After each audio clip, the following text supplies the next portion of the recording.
প্রিয়, আমি অনেক খারাপ, তাই না? তার জন্যই তো তুমি আমাকে এতটা কষ্ট দাও, এতটা আঘাত করো আমাকে। আসলেই আমি অনেক খারাপ। আমি যদি খারাপই না হতাম, তাহলে কি তোমাকে এতটা ভালোবাসতাম, এতটা তোমার জন্য পাগলামি করতাম?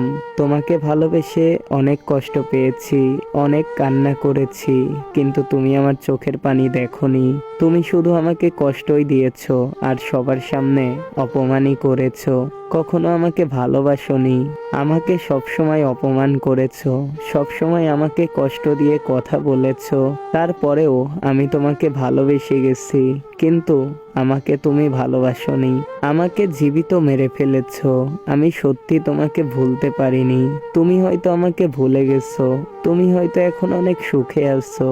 আমাকে তুমি যেভাবে ঠকাইছো, তুমিও একদিন এভাবেই ঠকবে, এভাবেই কান্না করবে, আমার মতো পাগলামি করবে, কিন্তু তোমার পাগলামিটা কেউ দেখবে না।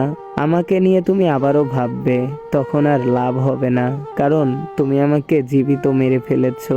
তখন আর আমার কিছু করার থাকবে না। ভালোবাসার মানুষকে কষ্ট পেতে দেখলে আসলেই কষ্ট লাগে, তারপরেও কি করব? সত্যি একটা কথা বলো তো, তুমিও তো বলেছিলে আমাকে তুমি ভালোবাসো, কিন্তু আজ কেন এরকম মিথ্যা অভিনয় করলে? কেন আমাকে ঠকালে?